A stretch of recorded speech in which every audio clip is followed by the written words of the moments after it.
All right, just showing you what it looks like after I glued the canvas material onto some poster board using Mod Podge. I got two different sizes right here, as you can see.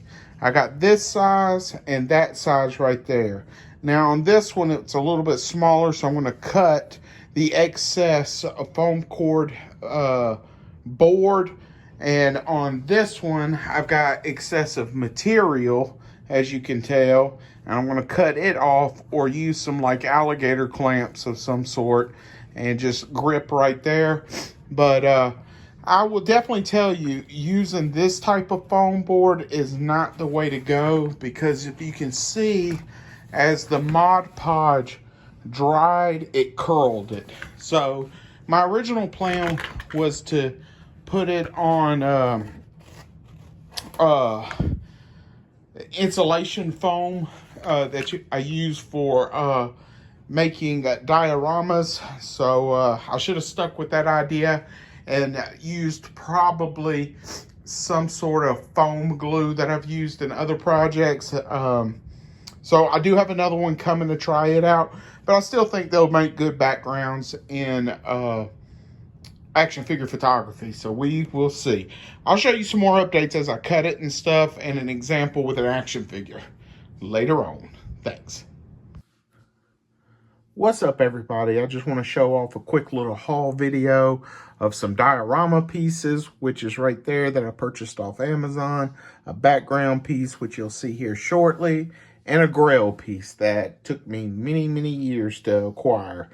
So let's just jump right into it. I was looking on Mercari, and I just happened to see where an individual posted this G.I. Joe. I believe it's a 1989 or 1990. I'm not really sure the actual year without doing a little bit of research. But this is the G.I. Joe hammer, and it's a Humvee military vehicle. And what I like about this is it's very rare to come across. I have been searching for one at a good deal for some time now, and I did get this at a very good deal compared to what I've seen it go for. It's not missing any of the pieces, so it's 100% complete. It even comes with the tripod for the top mounted machine gun. But what is unique about this is I got this when I was a kid, about 8 or 9 years old, and my father picked it up for me. And I was a big fan of the Aliens movies, so this was like my APC, because I didn't have an APC. And I really enjoyed this vehicle when I was a kid. And I'm not sure why this piece is so hard to get. I know they have never reproduced it. At least I'm not sure that they have. I've never seen one or read anything. That's not to say that I'm incorrect on that. But I've never seen this at any toy shows. I've never seen this at any toy stores that I frequent. And like I said, this popped up on Mercari. I made the seller an offer right off the bat. He accepted the offer. And so I bought this for $120. And again, this is 100% complete. Got the antenna, the gas tank, the missiles. None of the seatbelt supports are broke. It is in great condition. And you know, a lot of collectors will use the term Grail quite often. And I will tell you this, I can count on one hand how many G.I. Joe vehicles I had when I was a kid. And I have acquired, let's see, whether it's a redeco, but it's the same mold, I would say all three of them that I had when I was a kid that I just put countless hours on just playing with these. And I'm just ecstatic to have this back in my possession. And it's just a great looking vehicle. it is going to look so good on the shelf. So definitely wanted to show that off. I wish I could get a better camera view of it, but this thing is it's just phenomenal. So we have that. Let's get it out of the way right fast. Another thing that was picked up for me was from my father while he was picking up some medicine. This was at a Walgreens. Now, this is their larger Hasbro Star Wars line for 12-inch figures. But with The Mandalorian Season 3 starting, and we watch that together every Wednesday, he picked up this Grogu set. And again, it doesn't scale with anything that I have. However, I am wanting to get started into, throwing a little bit of paint or wash onto certain things. I'm just real hesitant. And what I think I can do is make a nice little piece for my desk. And it's just got 3 points of articulation. It looks like in the neck and upper shoulder area. But looks real good, so I might make a little diorama just to have it displayed at work, have it setting on, and I do want to dirty up this and see how well I can do with that process. So really looking forward to having some fun with this figure. The next thing we picked up was breakdown right here from the the Transformers Legacy line. This is another bot to complete my Minosaur. The only one I am lacking now on is Dead End. And for some reason, I don't know if they did a low run of those, but Dead End is running like $45 to $60 on Mercari, eBay, everywhere. I've never seen it in store, but that is one more bot that I need to complete my Minosaur. So looking forward to completing that set. And I've watched several reviews, and they all state that the individual bots, the last two being Breakdown and I believe Dead End, were not the best. But that Minosaur, when combined, just looks phenomenal. So I cannot wait to get Dead End and to get these Jokers together. So we have that right there. The next thing I got was this Japanese, I forgot the name of it. If I remember, I will put a picture right here of what the packaging looked like from Amazon. And this is a 1/12 scale desk set. And for some reason, the chair is not wanting to sit too good. But if you're not aware, 1/12 scale is better in the form of Japanese styled figures. 1/12 scale American lines is kind of pushing it out of the boundaries. Like if you take a Black Series Star Wars character, just a general male character, and put it up against a Marvel Legends buck or a classified buck, the G.I. Joe and the Marvel Legends, it seems like, is a somewhat bigger scale. So Japanese figures, I believe, like Figma, SH Figure Arts, they're more true to 1/12 scale. However, I'm wanting to get into more picture photography, so scale does not really matter to me that much because some things can just be placed in the background. So that isn't like a huge thing for me. I do wish it was a true 1/12 scale, but we'll take Peter Parker right here with one of these fabulous stands from Land Speeder Luke that I have just been pumping out on my 3D printer. As you can see, this desk is a little too small compared to the actual figure, as you can see, but it can still work like in the background of a figure if you're doing some sort of figure photography.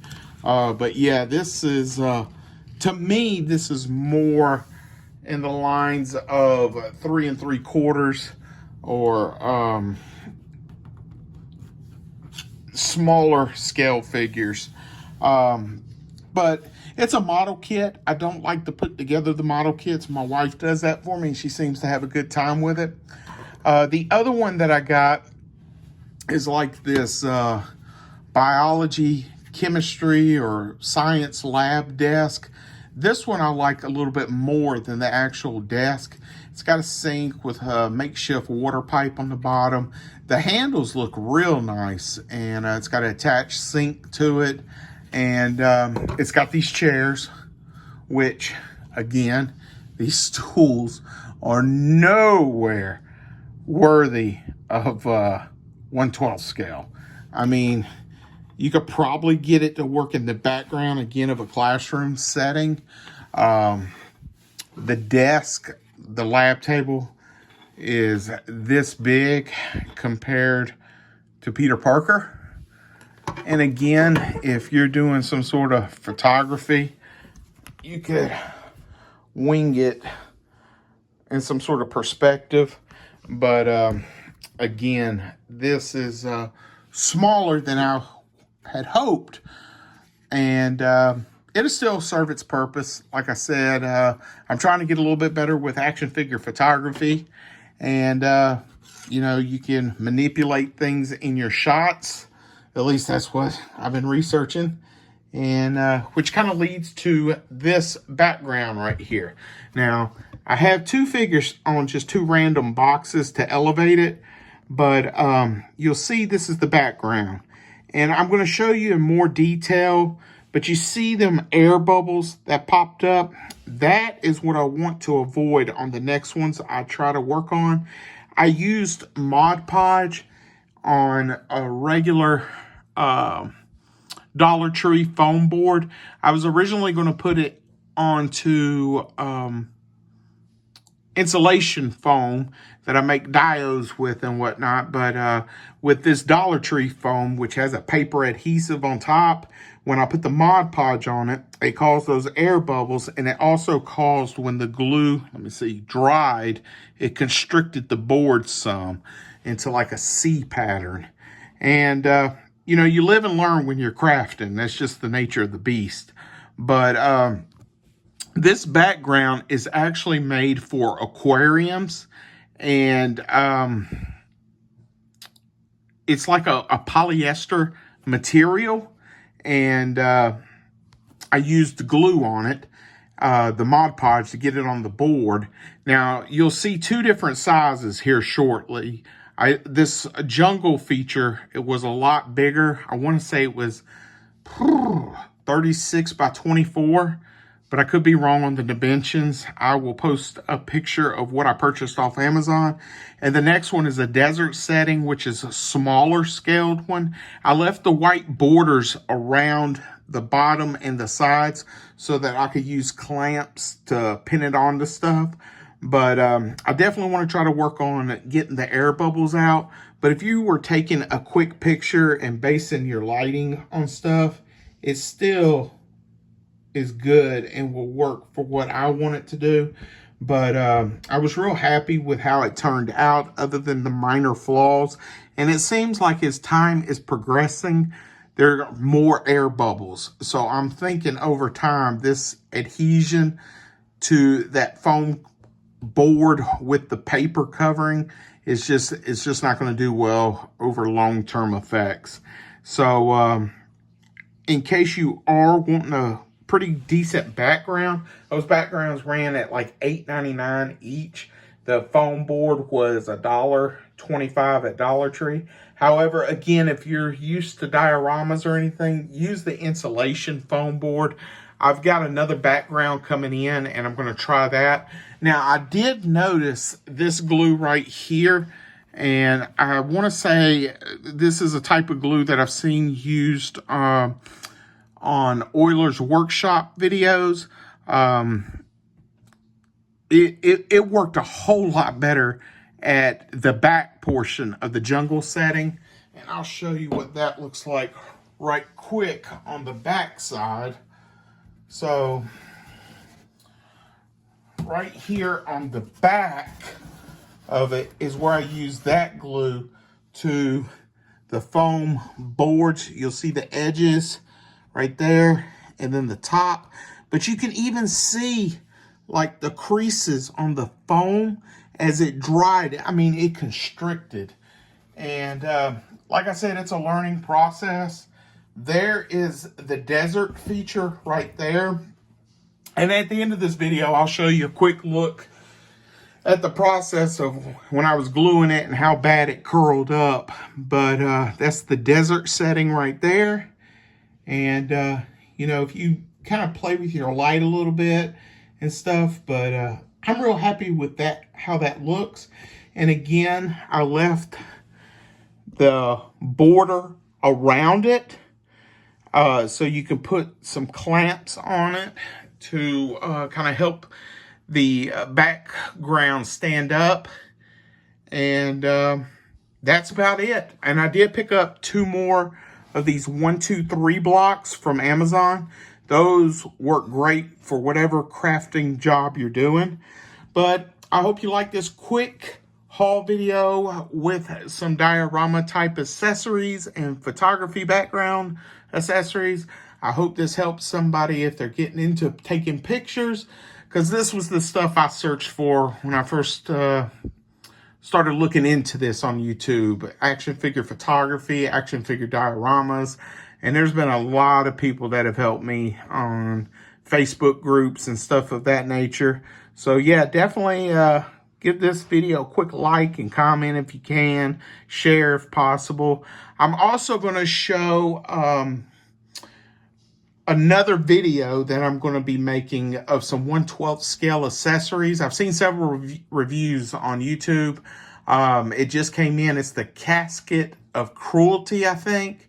And I'll post a little picture right here in the video and of what's to come. And also, I picked up a nice little package from Gridiron Studios, which their stuff is a little bit pricey. However, I splurged a little bit and got some accessories for my figures from their site. And though they are a little bit pricey, they are well made. They are like top notch on their stuff. So I'm going to have some more stuff pumping out soon enough. I'm just not quick on the videos, but I hope you enjoyed it. Take care. Grab you some figs, grab you a camera, grab you some glue, insulation, just have fun. All right, later. Thanks.